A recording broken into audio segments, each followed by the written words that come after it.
Welcome to the first best of 5 of the evening. We're on Blood Boil and spawning to the bottom right in blue, playing Protoss, it's Piscolita. And to the top left, playing random, but spawning as Zerk. Playing for Red Bloods, it's Azylis.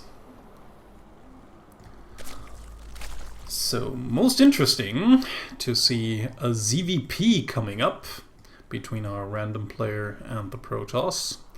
Fairly interested what Azylis wants to do against Piscolita, especially since Piscolita has not lost a single map throughout the season so far. Don't know which of the 3 races is Azylis' best. Probably Protoss, since she used to play Protoss before switching to random. But then I think Zerg is probably her second best because she played Zerg for quite some time and is going for the gold cheese.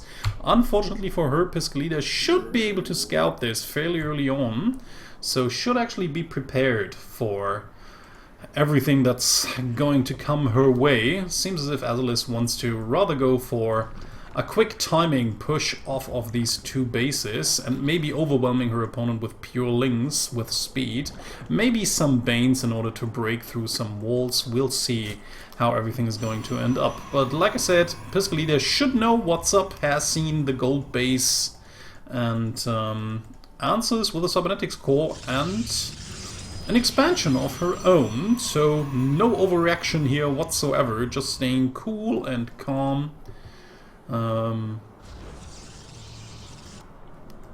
Just sitting out, waiting for the things to come. So in the meantime, hatchery will be done. Let's see if Azylis actually pulls a few workers. Does not look like it. I think she would have already pulled them if she actually wanted to play some sort of crisp timing here. But yeah, I think that's obviously the best thing you want to do. If you actually get the gold base, you usually want to saturate it as quickly as possible. But seems as if she rather just wants to have it down here, is starting some lings and speed. Yeah, and now there's the Maynard slide towards the gold base, which will give her income a little bit of a mineral boost, which will allow her to eventually just produce a few more Zerglings than usual. In the meantime, we have the wall off for Piscolita with 1 gateway and an adept plus the mothership core. This actually holds off a lot of stuff already, especially with the photon overcharge here and the mothership raining death from above. Well, just slow death. And then we have a Baneling Nest, as I said before. She probably wants to have some Banelings in order to bust through this entrance here. Piscolita even moving out with her adepts here. Seems as if she wants to move right into this gold base in order to kill some drones and maybe annihilate the push before it even has the chance to happen. But in the meantime, we have Azylis gathering a lot of her forces right at her gold base. So I don't really think that these adepts will be able to achieve that much here. I mean, the lings are just there. Kind of an okay situation for Piscolita here. First adept should die before the shade can finish, and the second one as well. So this actually did nothing for her, and she just lost 2 adepts that might have actually helped out a lot behind that wall. So let's see, Azylis on the move. She has the Baneling Nest done, 12 more Zerglings in production. This is a total all-in, 17 workers to 29. I mean, Azylis would really have to do a lot of damage before retreating in order to get back into this game if her all-in doesn't work. So she either kills her opponent now or does not. Piscolita already has a sentry in place, so can even just block the ramp. Pretty old school, actually, we have to say here. A lot of Protoss don't really rely on these tactics anymore, where it just comes down to placing your force field at the right time, at the right position, or else you die. That is really Wings of Liberty-esque here. So getting more gateways right behind it, but yeah, like we said, I mean, Lady Azylis needs to break through and deal game-deciding damage almost. If she does not the game will probably be over. I mean, of course, there's the other chance where Piscolita just holds this off with mostly sentries. Lady Azylis realizes quickly enough that she won't be able to eventually break through, and then just goes back into a macro game while having a lot of army up. I mean, having a lot of army means you don't have to produce it. If you don't waste it into these defenses, then you can still just come back. But yeah, let's see if Piscolita is on point with her force fields. So there's the first one. And now already a lot of these banelings are going to die. The Mothership Corps will focus fire down these probably. And yeah, like I said, I mean, Lady Azylis realizes, does she? Oh, I don't know. I mean, it looked like a retreat, and I think it would have been the best thing to do here. She probably does not know how many sentries there are, so she might think that she will be able to break through eventually. But I don't know. Okay, second force field. Yeah, fairly easily held. And Lady Azylis has to make a decision right now. Does she want to move back and then maybe do some macro or not? Unfortunately for her, she's already produced a lot of more Zerglings. I think her best chance would be to just walk around and try to nibble through these ice blocks. But of course that would also take a lot of time, and Piscolita would probably see it. Maybe an Overlord drop or a lot of Overlords for dropping might have been the better choice here instead of trying to break through with Banelings. I mean, Baneling busting Protoss has come out of fashion for quite some time now for a reason. And Piscolita, in the meantime, just managed to get up a big and very strong force. Is just waiting for the Warp Prism to come out, or might even actually move out right now, because the Warp Prism will arrive at the front a little bit more quickly than the rest of the units. Oh, actually just wants to take a third base. Very calm here. So right now Azylis trying to move around, trying to get to these ice rocks, but in the meantime we already have Piscolita killing this rock tower over here. Will the rocks collapse before the Lings come in though? Maybe even bury them underneath. Ah, just barely gets it down, but yeah, of course now that would be very problematic for Lady Azylis to break through. Would have to take out these rocks first and afterwards the ice, so... In the meantime, small little harassment force over at the, well, natural base, the usual natural base. It seems as if Piscolita is thinking that her opponent would have expanded back here using the back pocket expansion, but she's not. I mean, still okay for the Adepts, I feel. She can now warp in a lot of units and just send them right into the main. And then actually we might see GG here. The army is totally out of position, way far from home. No units at home whatsoever. This comes totally out of nowhere for Azylis. And all these drones are probably going to die before there's something she can do. Piscolita not focus firing down the drones, so maybe some of them might escape, but Adepts shoot fairly quickly and fairly wide. So there's the rest of the army coming home, but in the meantime, of course, the damage has already been done. 9 more workers killed, it's 45 to 20, and while Lady Azylis has a third base up, she's far from having it saturated, while her opponent is looking pretty good. Saturation-wise, if we just have a look here, has already started to saturate the third. The gold base is looking good, actually a little bit oversaturated because she just moved all of her drones down there in order to keep them from being attacked by the pesky Adepts here. Is the Warp Prism still back here? No, it's not. Where is it actually? Did she totally... Oh, okay. Parked it over here and sends the Adepts now right into the gold base. What tries to shade away. Probably most of these Adepts should get killed before they can shade away. Actually, all of them. So Lady Azylis still trying to do her best, but she's so far behind economically and also in supply numbers, of course, due to that. Okay, another push in by Piscolita. Actually, Piscolita throwing away a lot of units here, but she can just afford it. I mean, every damage she does right now is keeping her opponent back again. 6 more workers, 7 more workers, maybe another queen. No, this time around she's focusing down the worker count. And yeah, it's very difficult for Lady Azylis to even get a halfway decent economy up at the same point. Okay, Adept just shading into the natural base. There was nothing here to kill, but the Adepts now getting killed. But again, I mean, it was kind of wasteful putting all these Adepts back into here. The Warp Prism, though, escaped and will be able to warp in another round of units at any point in time she desires. And the warp, also an observer in here, sees that the Hydralisk den is out, but actually not that many resources in order to even spawn Hydralisk. And the army behind this is getting bigger and bigger. To be honest, I feel that Piscolita could just take this army, move across the map, and kill everything there is. I mean, the few Hydras and Lings and Banelings do not really pose a real threat. So that, especially with all the sentries in here, that should be fairly easy for her to handle.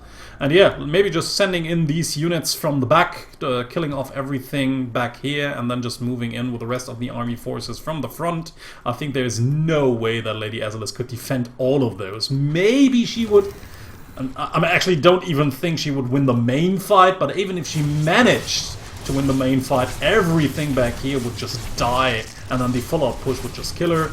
Or what I actually think is maybe she could just keep this harass from going down, but then of course she would lose her gold base, and the main army would just walk into the natural, would probably just kill off everything here. But of course now Lady Azylis has to waste actually a lot of forces in order to clear up this harassment here.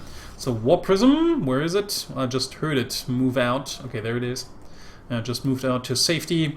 And yeah, she's just lost half of her army, especially the most important gas units here. And now, it seems, there's the push. Piscolita just waiting until she's really certain her opponent won't have anything to withstand her forces, and the time has come now. We're just waiting for the final engagement, ladies and gentlemen, because 89 Protoss supply to 47 army supply of the Zerg. That's just a pretty one-sided fight, especially if you consider that her opponent is just on lair tech and only has a few lair units, while her opponent is already on tier 3.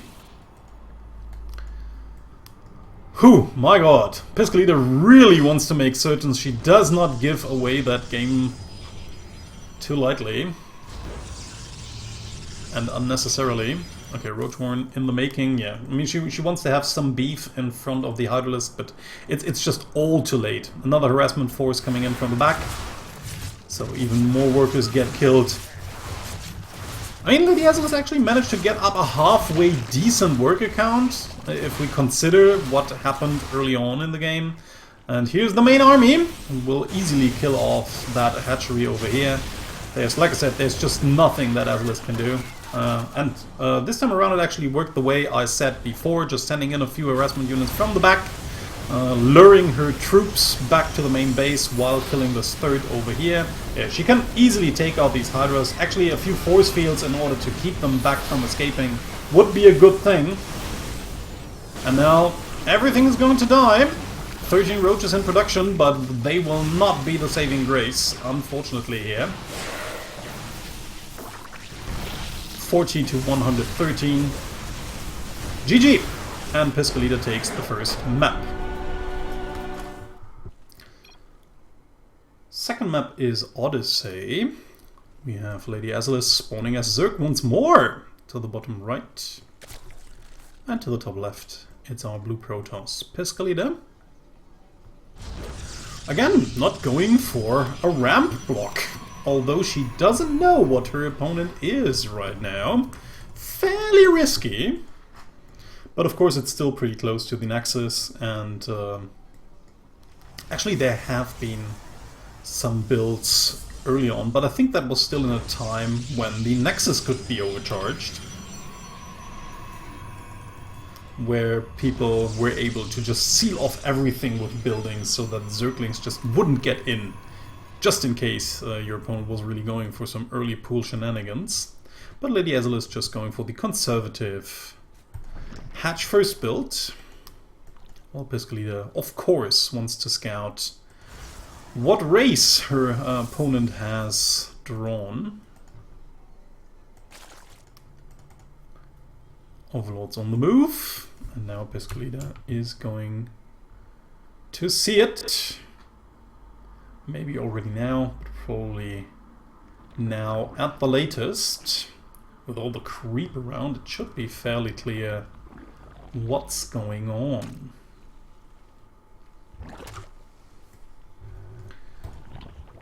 Gas pool right behind it. Piscolita now knows what's up, has just done her normal standard build. Gateway gas core. Does not take a gas now because she's seen the early expand. She probably wants to expand as quickly as possible herself, so she gets the pylon on the low ground. And also the Nexus right behind it. Knows that she does not really have to be afraid of too early an attack that she won't be able to hold, especially since her Cybernetics core is already done and she will now be able to produce a Mothership core, which we should see any minute now, after a Stargate, fairly interestingly. So let's see if Piscolita will be able to make use of the, well, kinda air weakness of Zerg early on in the game. Although we have to admit that queens are fairly strong, especially if you have enough of them, but they can be slow at some points in time and they can't really be everywhere. So usually if you only try to defend against an Oracle, for example, with only queens early on, and you don't have enough of them around, then the Oracle should still be able to deal some damage. But maybe... okay, never mind, it's going to be an Oracle. So far, no Spore Crawler by Lady Azylis. The usual timing you want to have Spore Crawlers planted down just in case is usually around 4 minutes. But this Oracle actually comes out fairly early. So, Overlord in place. So, good Overlord positioning there by Azylis. Unfortunately, she does not have an Overlord back here. So, it might be a little bit more difficult for her to actually find out what her opponent is doing. Oracle is done. Is now flying across the map. So, the first few links already on the move. More links right behind it. Seems once more as if Lady Azylis does not really want to play out a macro game here, but rather wants to take a quick advantage. Might actually be able to do so since this part of the map is fairly wide open. Now, of course, the Adepts inside the wall. We also have one pylon and another one for Photon Overcharge. Again, going for the Baneling bust, but this time around we have a far more wide open ramp and no way to stop it with sentries. Here's the Oracle coming in, so let's see. 1, 2, 3, 4... okay, and there's the... does she lose it? Just barely. Does not get away. 4 workers against an Oracle. Not quite the amount of workers you really wanted to have with that. I mean, it would have been okay if the Oracle hadn't died, but it did. So I actually have to say it was a worse trade here for Piscolita. But of course, with a player playing another all-in, every worker counts. So she might still be satisfied with what happened here. Of course, another Oracle would have been way more helpful than this Phoenix over here. There comes the units. We have one force field ready. The Banelings trying to bust through somewhere, but unfortunately a lot of these links blocking them from eventually connecting with all of the aims, and despite everything I would have actually expected, Piscolita holds fairly easily. I think that was a little bit unfortunate micro there by Lady Azylis, not really getting the Banelings in front of the push, making them blast through these buildings at one point in time, so that the links then could stream through. But so most of the links just blocked the Banelings from connecting with these buildings, and unfortunately the whole explosive power of the Banelings did not really take out any of these buildings. So that, of course, was a really big blow actually to Lady Azylis' efforts. And again, we're at a point where Piscolita is really, really far ahead, being on 2 bases, having 44 workers to 20. And Lady Azylis just tries to save what can be saved, throws down a Roachwarren, throws down an Evo Chamber in order to get at least some upgrades for later on. Should probably just try to take another base here, but of course she does not really need to do that since her natural base is not even saturated. What she really needs most is drones. And drones like crazy, but unlike last game where she actually had a lot of her units left, she now only has a mere handful of links, well 2 handful of links, but that's just about it. So she even has to be fairly scared about a counter push that Piscolita could send her way anytime soon. So, that's of course a really uncomfortable situation. Like I said, in the last game, she had a really big standing army after the first initial push. so she could just easily drone behind it because she didn't have to worry about a counter push since she had enough units anyways. But this time around, these units will not suffice in order to stop this force. I mean, we have a lot of adepts. They deal extra damage against light forces. And yeah, these Banelings and Lings actually are light. The only armored units here are the Roaches, but they already get taken out by these Phoenixes here. I mean, this is just way too much tasteless. GG! And Piscolita takes the second map as well.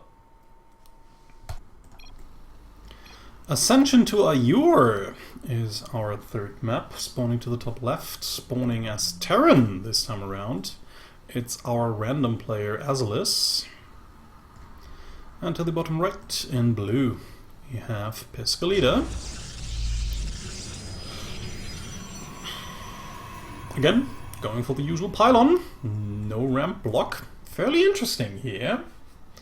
Might actually be interesting for her Zerg opponents in order to try out if they maybe could just rush this with speedlings early on with like a 14-14 or something. That might be fairly interesting to try.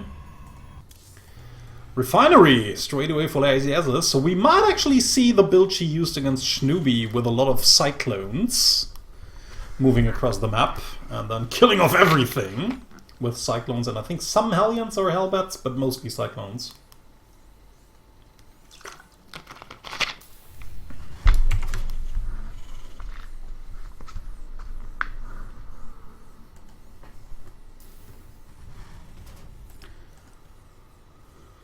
So, oh no, it was not right. I mean, this time around she's not playing a Zerg player, but still might. Yeah, I don't know. Actually, was totally forgetting that she didn't is not facing a Zerg player here. So never mind. Maybe my prediction is totally off. We might still see some Cyclones. Not fairly certain. I mean, we already have seen her. She's already taken a second gas here. Probe does not get inside. Cannot see whether a second gas has been taken or not, and actually, never mind, we see a proxy factory over here, so it is going to be Cyclones. After all, I'm pretty certain about it. Don't think it's going to be Hellions. Proxy Cyclone. Sneaky, sneaky. Somebody trying to throw Wise Scion off her throne of filthy Jesus.